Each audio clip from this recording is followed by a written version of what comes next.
नमस्कार प्यारे विद्यार्थियों, स्वागत है आपका प्रज्ञा नेक्स्ट में, जहां ज्ञान बने आपकी ताकत।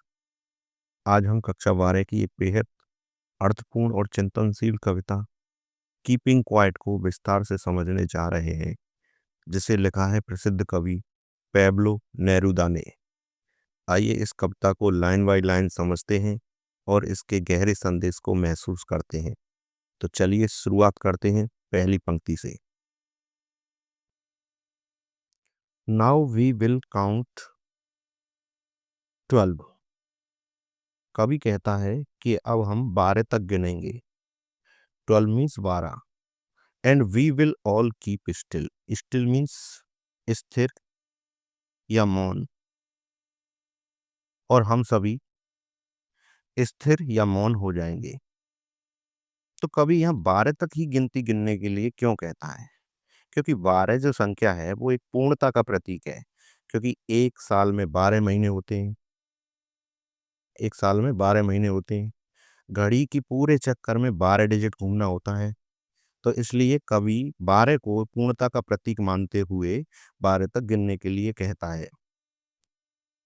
4 वंस एक बार के लिए, 4 वंस मीन्स एक बार के लिए, on the face of the earth. Face means सतह,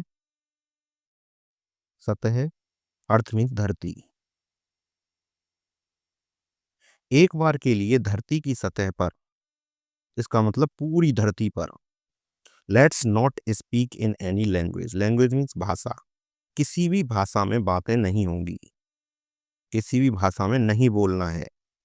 लेट्स स्टॉप फॉर 1 सेकेंड, और ऐसा 1 सेकंड के लिए करना है। 1 सेकंड के लिए ऐसे रुक जाना है बिना किसी भाषा में बोले।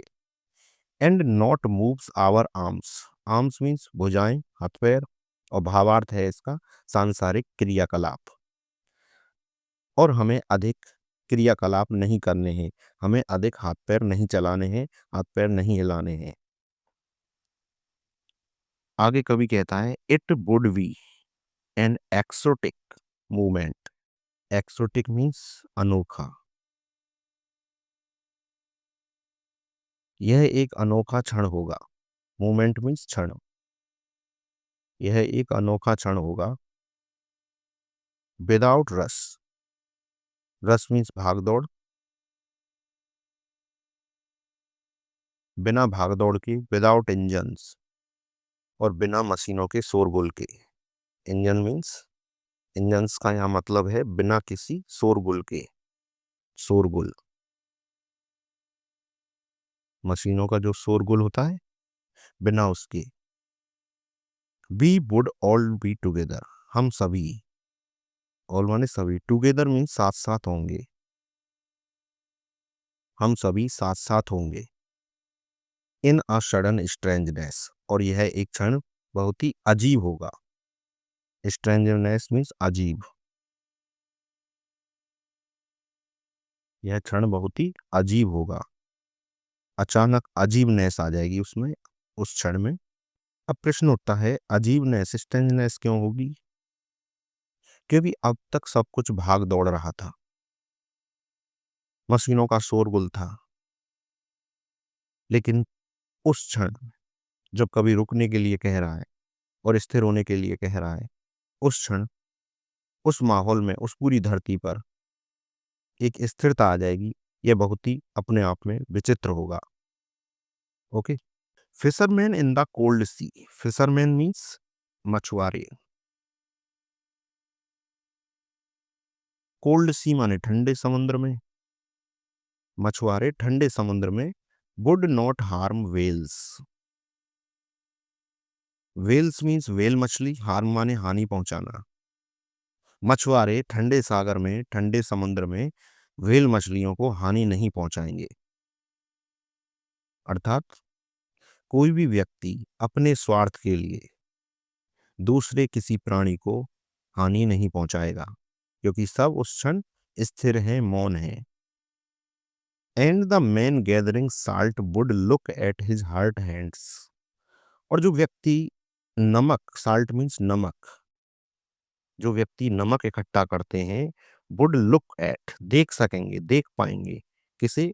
हिज हर्ट हैंड्स, अपने चोटिल हाथों को, नमक के कारण जो चोटिल हाथ हो जाते हैं उन हाथों को देख पाएंगे। तो यह कवि कहना चाहता है जो व्यक्ति अज्ञानवश अपने आप को चोट पहुंचाते हैं वे एक क्षण रुक कर अपने आप को देख पाएंगे, अपना सेल्फ इंट्रोस्पेक्शन कर पाएंगे, अपना पुनर्निरीक्षण कर पाएंगे। Those who prepare green wars, green wars का मतलब होता है हरियाली के खिलाफ युद्ध, हरियाली के विरुद्ध युद्ध, हरियाली के विरुद्ध युद्ध। Wars with gas, gas, wars with fires, और आग, आग के साथ युद्ध, गैस के साथ युद्ध के लिए जो तैयारी करते हैं। Those who prepare green wars, wars with gas, wars with fire, जो लोग हरियाली के खिलाफ युद्ध की तैयारी करते हैं गैस और आग जैसे खतरनाक हथियारों के साथ। अब यहाँ पर ग्रीन वार्स का मतलब है जंगलों को नष्ट करना, पहाड़ों को काटना, विकास के नाम पर प्राकृतिक संसाधनों को दूषित करना या नष्ट करना, मतलब ऐसा युद्ध जो धरती की हरियाली और जीवन को नष्ट करता है उसे कहते हैं ग्रीन वार्स। तो जो लोग ऐसे ग्रीन वारों की तैयारी करते हैं और गैस और आग, गैस और आग जैसे खतरनाक हथियारों से युद्ध लड़ते हैं या लड़ने की तैयारी करते हैं, तो विक्ट्री विद नो सर्वाइवर्स, विजय तो मिलती है लेकिन कोई जीवित नहीं बचता। नो सर्वाइवर्स मीन्स जीवित नहीं बचता, विक्ट्री मीन्स विजय, ऐसी विजय जहां कोई भी जीवित नहीं बचता। तो ऐसी विजय भी एक तरह की हार ही होती है कवि के अनुसार। Would put on clean clothes, अब जब वो एक क्षण रुकेंगे तो वे स्वच्छ कपड़े पहन पाएंगे। स्वच्छ कपड़े मतलब ऐसे कपड़े जो किसी के खून से नहीं रंगे होंगे, अर्थात वो युद्ध में भाग नहीं ले रहे होंगे, किसी को मार नहीं रहे होंगे, उनके हाथ किसी के खून से नहीं रंगे होंगे जब वो एक क्षण के लिए रुकेंगे। And walk about with their brothers, और वे वॉक अबाउट माने रह सकेंगे विद देयर ब्रदर्स, अपने भाइयों के साथ, भाई मतलब अन्य मनुष्यों के साथ, अन्य मनुष्यों के साथ खुशी खुशी रह सकेंगे। वॉक अबाउट मीन्स रह सकेंगे विद देयर ब्रदर्स, अपने अपने भाइयों के साथ, अपने भाइयों मतलब अन्य मनुष्यों के साथ, जो भी मनुष्य जाति है उनके साथ द्वेष का भाव ना रख करके वे उनके साथ खुशी खुशी रह पाएंगे। इन द शेड, छाया में वे आराम से बैठेंगे, बातें करेंगे। डूइंग नथिंग, और ऐसा करने पर ना कोई युद्ध होगा ना कोई हिंसा होगी, वे कुछ नहीं करते हुए भी साथ साथ बैठे रहेंगे। Okay, what I want, what I want should not be confused with total inactivity. Inactivity माने निष्क्रियता, निष्क्रियता। अब यहाँ कवि अपनी बात को स्पष्ट करते हुए कहता है कि मेरी बातों से कंफ्यूज मत होना, मेरी बातों से भटकना मत, क्योंकि मेरा मतलब जीवन को पूरी तरह से इनएक्टिव करना नहीं है। मेरा मतलब पूरी तरह से जीवन को निष्क्रिय नहीं करना है। Life is what it is about, जीवन बहुत महत्वपूर्ण है और यह सब जीवन के बारे में है। I want no truck with death, मेरा मतलब मृत्यु के साथ संबंध रखना नहीं है।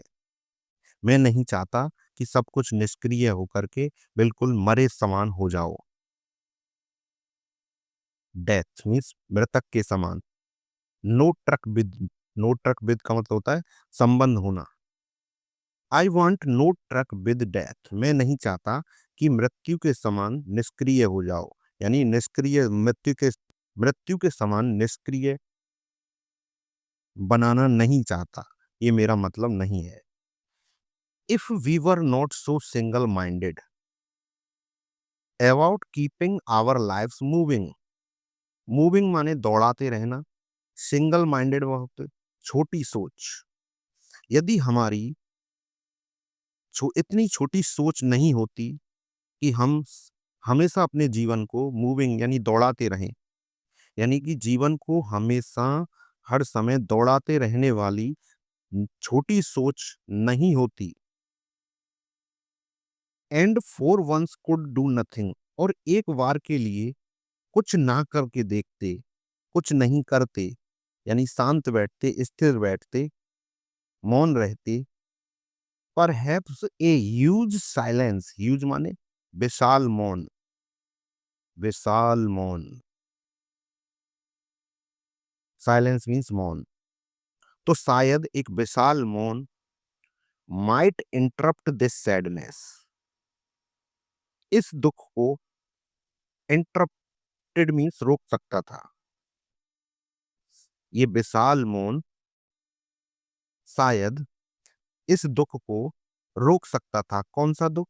जो कि अपने जीवन को हर समय दौड़ाते रहने से पैदा होता है। किस कारण होता है? Of never understanding our self, और अपने आप को कभी ना समझने के कारण जो दुख पैदा होता है, जब हम अपने अंदर नहीं झांकते हैं, सदा आगे की तरफ बिना विचारे दौड़ते रहते हैं, जिसके कारण जो दुख पैदा होता है उसको रोक सकता था। क्या? ए ह्यूज साइलेंस यानी विशाल मौन, स्थिरता, and of threatening our self with death, और हमें सदैव जो दुख हमें सदैव थ्रेटनिंग मीन्स चुनौती देता रहता है, चुनौती देना, जो मौन हमें सदा चुनौती देता रहता है, विद डेथ यानी विनाश के साथ, यानी विनाश की ओर ले जाता रहता है, जो दुख हमें विनाश की ओर ले जाता रहता है, उसे यह विशाल मौन इंटरप्ट मीन्स रोक सकता था। ओके, कवि आगे कहता है, perhaps the earth can teach us, शायद धरती हमें सिखा सकती है। कवि कहना चाहता है कि धरती भी हमारी एक शिक्षक हो सकती है यदि हम चाहें तो। कैसे? As when everything seems death, जब सब कुछ निष्क्रिय या मृत समान प्रतीत होता है, मतलब सर्दियों में पेड़ पौधे सूखे हुए या बेजान से प्रतीत होते हैं, and later proves to be alive, और बाद में जब बसंत ऋतु आती है तो वे हरे भरे और जीवित जीवित लगने लगते हैं। कवि का यहाँ कहने का मतलब है कि कुछ क्षण के लिए शांत रहना या ठहर जाना मृत्यु नहीं है, बल्कि ये तो जीवन की शुरुआत है, नए जीवन की शुरुआत है। Now I will count to 12, अब कवि अंत में कहता है कि अब मैं 12 तक गिनूंगा। जैसा कि पहले बताया, 12 का अर्थ होता है एक पूर्ण संख्या, एक पूर्ण प्रतीक। जिस प्रकार घड़ी में 12 होते हैं, 12 संख्या होती हैं, और वर्ष में 12 महीने होते हैं, इसीलिए कवि 12 तक गिनने के लिए कहता है, एंड यू कीप क्वाइट, और तुम शांत रहो, एंड आई विल गो, मैं तो चला जाऊंगा। कवि कहता है मैं सदा तो रहूंगा नहीं, तुम्हें शांत रहना है, इसी प्रकार अपना निरीक्षण करते रहना है, इसी प्रकार कुछ क्षण के लिए ठहर जाना है, सदा भागते हुए रहना नहीं है।